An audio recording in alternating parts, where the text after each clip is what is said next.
Salut les amis, bienvenue sur African Ship. Aujourd'hui, vous allez découvrir le parcours du fondateur de l'un des pionniers dans le secteur des sciences géographiques et génie civil de la région ouest africaine. N'oubliez pas de liker cette vidéo, de vous abonner afin de pouvoir profiter de nos prochaines interviews.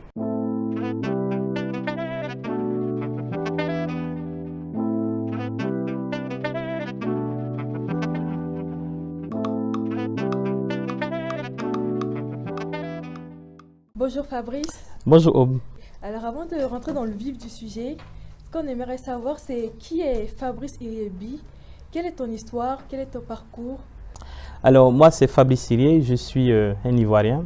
Je suis un spécialiste en système d'information géographique qui sont en fait l'application de l'informatique à la géographie. J'ai commencé ma formation à l'ENSTP à Yamoussoukro en Côte d'Ivoire.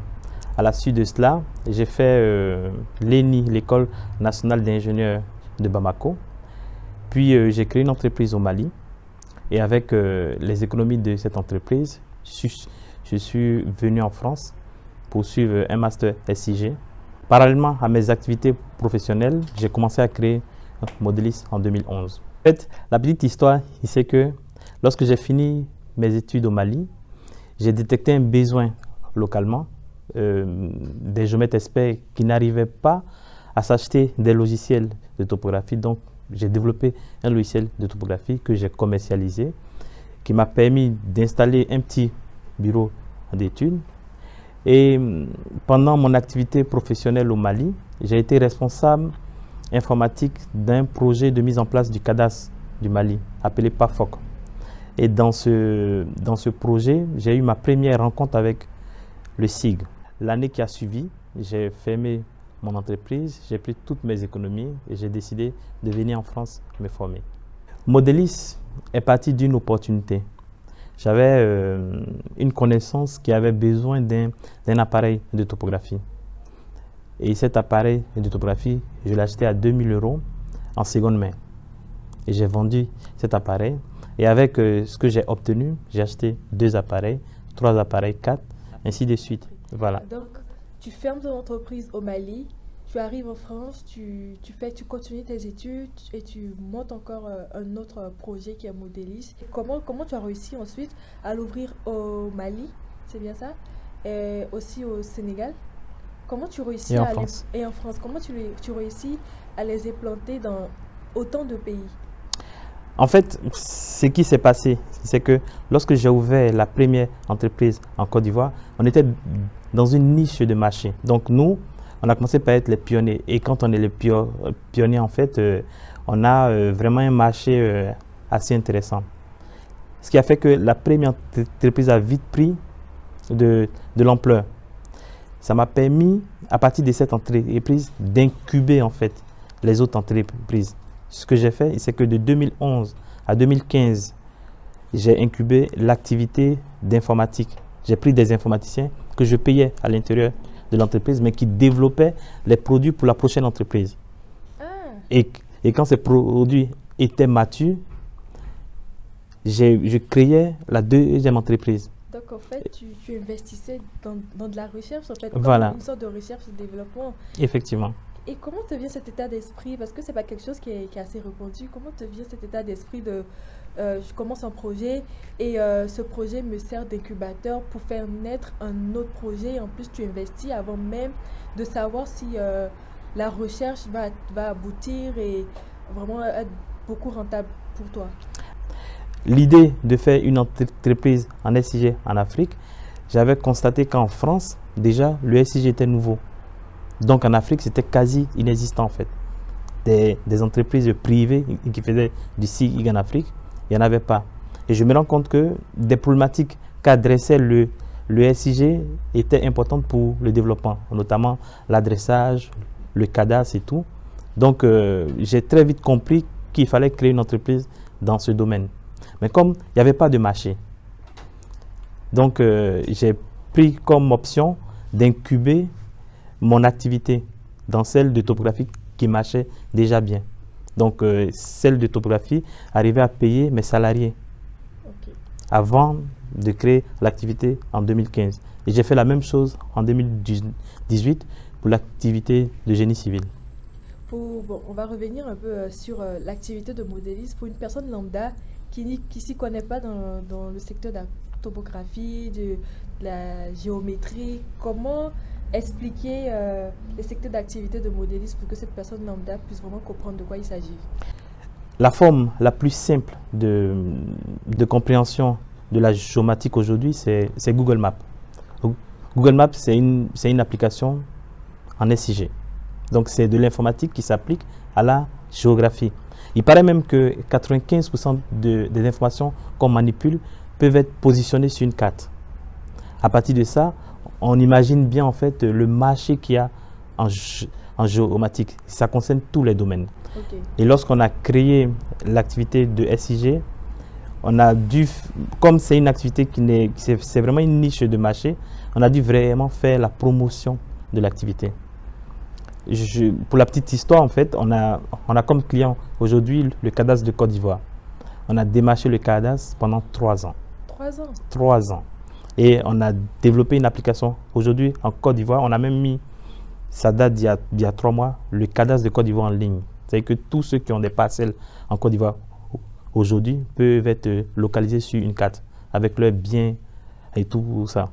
Et pourquoi ça a mis autant de temps pour que le cadastre de Côte d'Ivoire fasse confiance à un modéliste? Il fallait leur expliquer le besoin, en fait. Donc, formaliser le besoin, faire la promotion et puis aussi montrer des choses qui marchent. Parce qu'il a fallu customiser une solution pour eux. Et le cadastre de Côte d'Ivoire, aujourd'hui, c'est toutes les sous-directions. On a près de plus de 100 postes de travail installés. Donc, c'était vraiment une grosse organisation. Dans nos échanges, tu m'avais spécifié avoir commencé modéliste avec quelques personnes. Oui. C'est à quel moment ces personnes-là t'ont rejoint dans le projet? C'est tout au début. Tout au début. Tout au début, en fait, lorsqu'on a commencé, j'avais, si je peux dire, 5 employés. 5 employés? Des employés, mais c'était pas, comme c'était vraiment une activité informelle, c'était des employés que je payais sur mon salaire de France. Ah, Donc, c'était 5 personnes au début qui ont décidé, sinon qui ont vraiment pris la décision de faire le sacrifice avec moi pour lancer cette aventure, en fait. et tu achètes ton premier matériel avec 2000 euros. Comment tu obtiens ces 2000 euros? Ce sont en majorité les économies du travail, en fait. Les économies du travail que tu as effectuées en France. Oui, en France, oui. Ok, d'accord. Après t'être intégré en France, tu es quand même retourné au pays, te dire voilà, c'est là-bas qu'il y aura ma base, alors qu'on sait qu'en France, il y a une certaine stabilité au niveau du niveau de vie, au niveau du confort. En plus, tu travaillais ici, pourquoi ne pas t'être dit non, je me contente de mon travail, j'ai un niveau de vie qui est assez bien, et pourquoi avoir quand même pris le risque de t'engager dans un projet comme modéliste? J'ai analysé la situation. Je crois que la majorité de ceux qui travaillent en Afrique et qui ont des parents en Afrique commencent par chaque mois envoyer une partie du salaire en Afrique. Je me suis juste dit qu'il serait bien de créer de la richesse localement de façon à ne plus avoir à envoyer de l'argent, mais vraiment créer de la richesse directement en Afrique. En Afrique. On voit souvent le projet comme un bébé qu'il faut entretenir et souvent on a peur de donner des responsabilités à d'autres personnes. Comment toi tu arrives à donner des responsabilités à d'autres personnes et comment tu arrives à les identifier, à te dire je peux avoir confiance en cette personne? Alors en fait, il faut juste tester la fidélité des gens, au-delà même de la compétence technique. Je pense qu'une des qualités qu'on peut vraiment rechercher lorsqu'on veut s'associer à des gens, c'est la fidélité. Et moi, pour ma part, la personne qui gère aujourd'hui mes entreprises en Côte d'Ivoire, on a commencé par faire ensemble des projets de jeux vidéo, des projets de cabines téléphoniques. Et en fait, cette personne m'a prouvé sa fidélité dans les petites choses. Et lorsque une personne est fidèle dans les petites choses, la personne est fidèle dans les grandes choses. Les premiers clients que tu as réussi à avoir, comment tu les as démarchés? Quelle a été ton approche? Comment tu es allé vers eux et tu as réussi à les convaincre qu'ils pouvaient te faire confiance à ton produit? ce qu'il faut dire, c'est que nous, on venait vraiment de très loin. Parce qu'on a créé une entreprise à partir de zéro. Dans ma famille, je n'ai pas d'antécédent d'entrepreneur dans ma famille, rien. Donc, on est vraiment allé à l'audace. La personne qui est responsable là-bas, comme elle sait très bien négocier et vendre, en fait, elle prenait le matériel et partait directement voir le client. Voilà. On a presque fait du porte-à-porte, en fait. Parce qu'on n'avait pas d'antécédent, on n'avait pas de carnet d'adresse, on n'avait pas de cousin ou bien d'oncle ministre. Voilà, donc on était obligé vraiment de construire notre réseau à partir de rien. Mais est-ce qu'à un moment de l'activité, vous avez eu besoin peut-être d'un club d'entrepreneurs, comme on en voit beaucoup aujourd'hui, pour vraiment toucher le maximum de personnes? En fait, il y a déjà le réseau de l'école, parce que moi j'ai fait l'Institut national polytechnique. Donc c'est quand même l'une des plus grandes écoles de Côte d'Ivoire. Et puis tous ceux qui sortent de cette école en fait sont aujourd'hui à des postes de responsabilité. Donc c'est quand même un réseau qui est déjà important.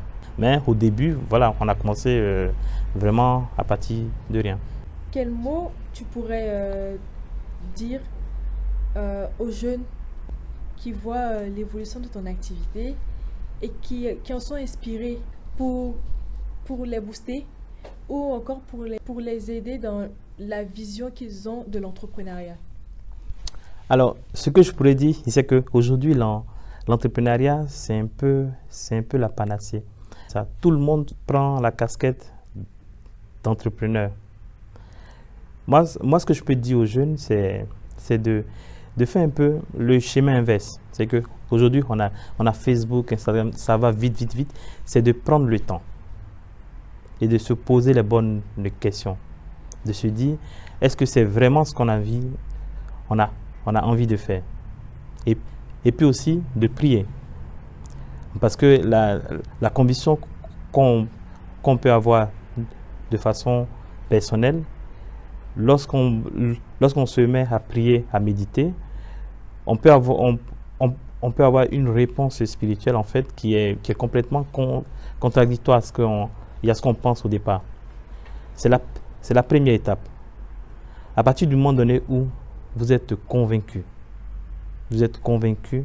le reste c'est juste une conséquence. Parce que vous allez lire l'expérience d'entrepreneurs à succès, vous allez lire des livres, mais rien ne remplace la réalité.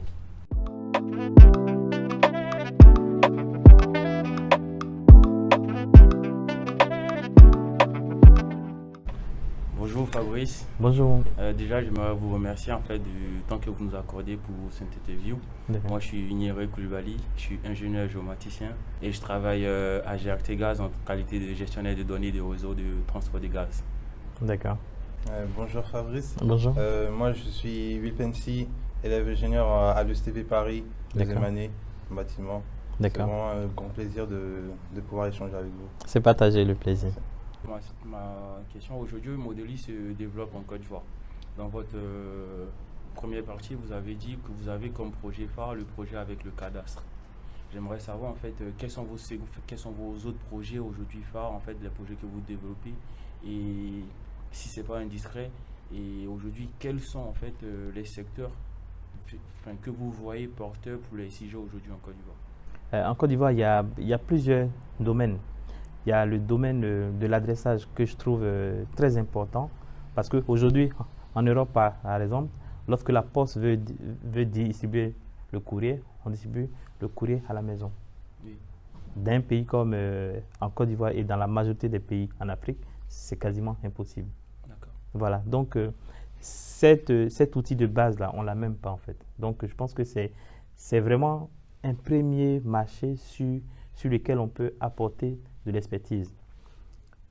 Au-dessus de ça, on a la maîtrise de l'espace qui concerne le cadastre, mais qui concerne aussi toutes les collectivités, qui concerne les mairies, les conseils régionaux et tout en fait. Et puis, au-dessus de ça, on a tout ce qui est réseau électrique, réseau d'eau et tout, qui peuvent être des potentiels clients.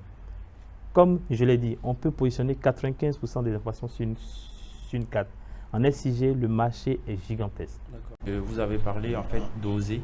J'aimerais savoir en fait quel a été votre premier échec, cet échec qui vous a fait douter à un moment donné en fait de votre vie, parce que là en fait votre parcours il est assez brillant, mais je suppose qu'il n'a pas été aussi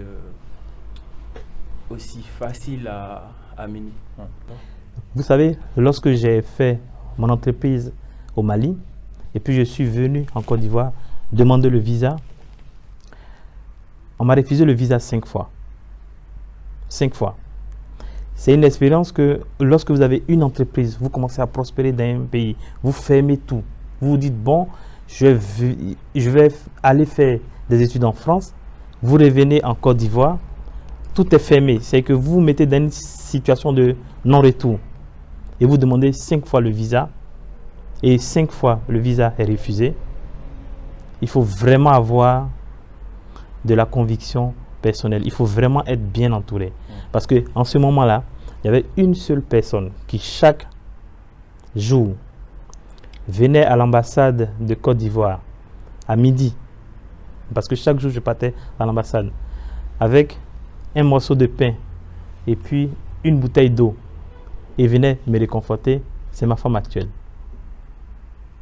Et qui venait chaque jour m'encourager, me réconforter, me booster et tout.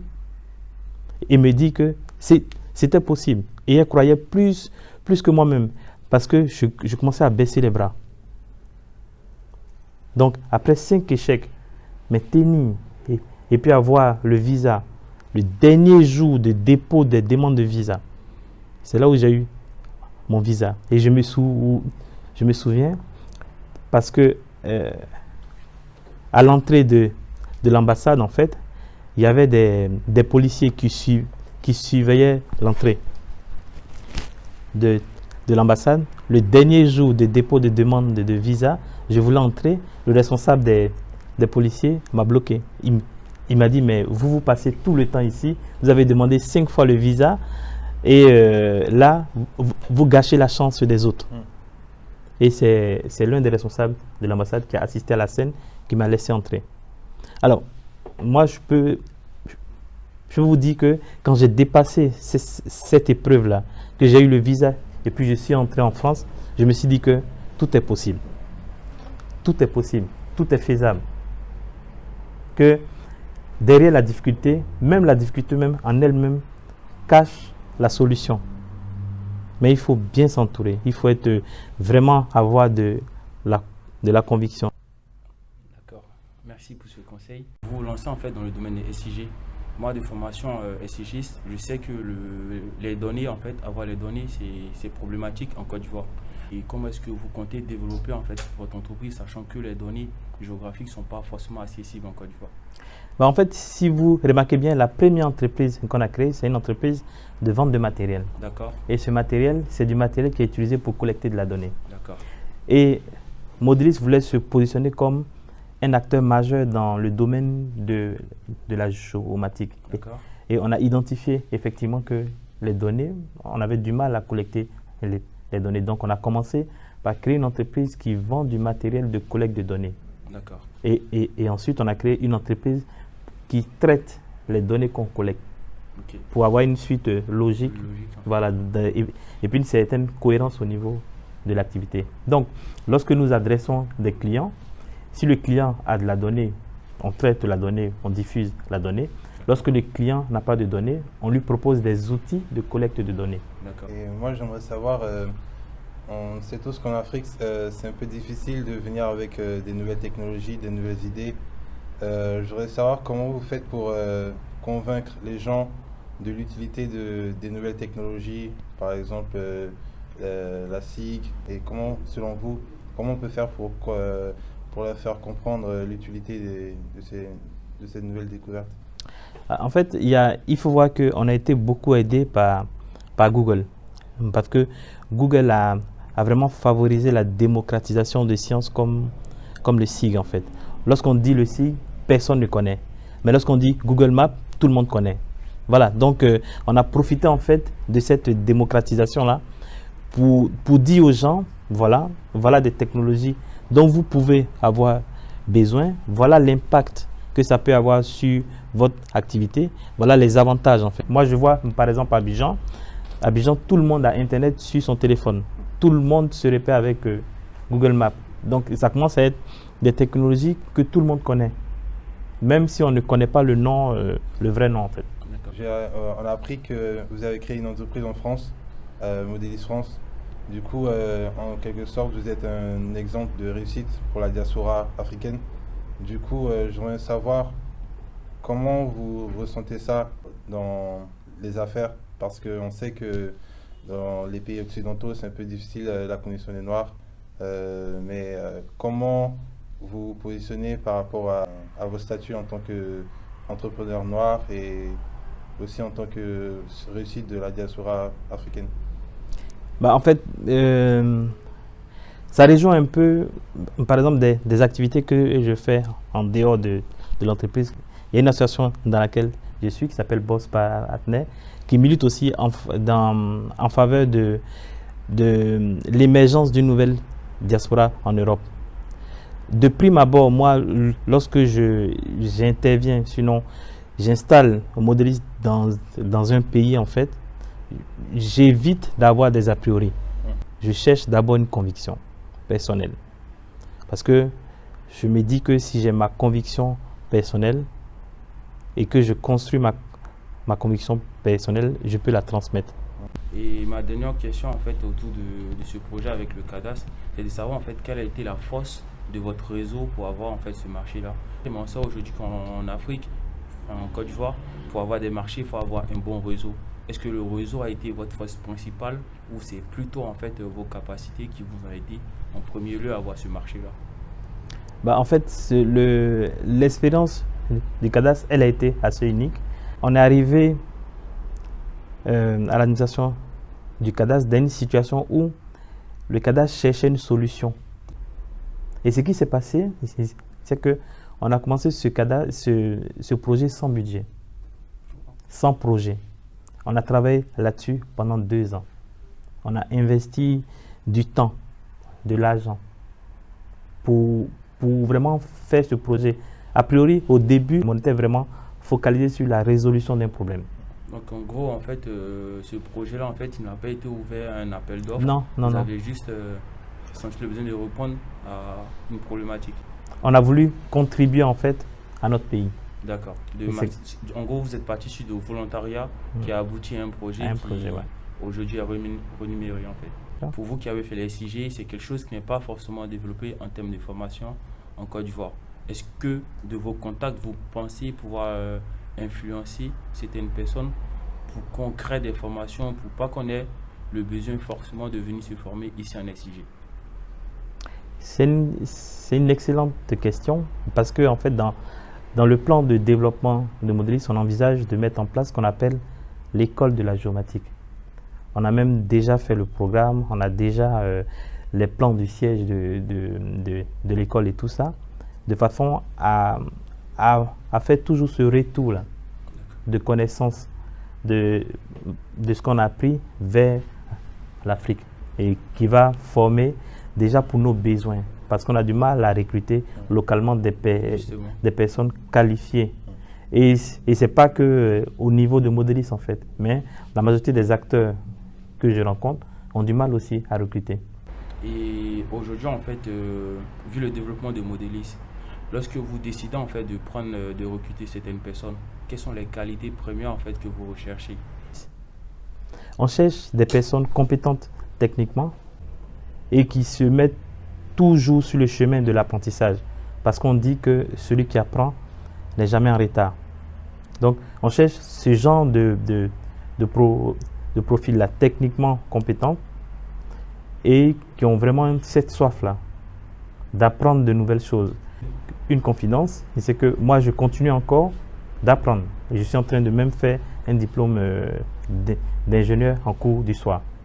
Concernant votre gestion du temps, vous avez dit que vous avez créé vos sociétés en étant employé dans des entreprises en France. Oui. Et nous tous on sait qu'en entreprise c'est quand même un rythme élevé, surtout avec un statut de cadre. il faut faire des heures qui ne sont pas forcément prédéfinies. Du coup, je voudrais savoir comment vous arrivez à maximiser votre temps, à gérer votre temps pour avoir assez de temps pour votre entreprise, mais aussi pour garder votre emploi. Il n'y a pas que l'entreprise, il n'y a pas que l'emploi. J'ai aussi 3 enfants. Exactement. Donc, en fait, en plus de tout ça, je veux vraiment rendre hommage à ma femme. Parce que c'est quelqu'un de formidable qui m'épaule beaucoup, en fait, dans toutes ces responsabilités-là. Je n'aurais pas pu, mais vraiment pas pu faire la moitié de ce que je fais si elle n'était pas là, en fait. Elle prend beaucoup sur elle pour me laisser du temps, pour me laisser aussi la tranquillité d'esprit. Maintenant, moi, j'essaie aussi de gagner un peu du temps le matin, de me lever assez tôt, me lever à 5h30, à 4h, pour essayer de prendre un peu de l'avance sur la journée et puis de déléguer. Depuis que je fais des entreprises, j'ai commencé à apprendre qu'on ne peut pas tout faire seul. On est obligé de faire confiance aux autres. Celui qui fait une entreprise et qui n'a pas la capacité de faire confiance aux autres, c'est qu'il n'a même pas confiance en lui-même, en fait. Donc, il faut d'abord avoir confiance en soi, faire confiance aux autres et déléguer, en fait. D'accord. Et en fait, aujourd'hui, au niveau des charges salariales que vous avez en Côte d'Ivoire, est-ce que vous estimez, en fait, que vos employés ils sont bien payés ou par rapport au marché? Comment est-ce que vous établissez, en fait, ces charges salariales-là? Alors, juste un indicateur. Mon gérant actuel, lorsqu'on a commencé, Modelis, il touchait 50 000, 75 €. Avec les autres employés même, ils touchaient moins, en fait. D'accord. Mais aujourd'hui, en fait, il se positionne dans la même ligne que des concurrents à espérance égale. On veille à ce qu'à l'intérieur de l'entreprise, quand l'entreprise avance, les salaires avancent. Donc, on a un certain niveau aujourd'hui qui est similaire à tous nos concurrents, mais on espère vraiment payer encore plus tous nos salariés. D'accord.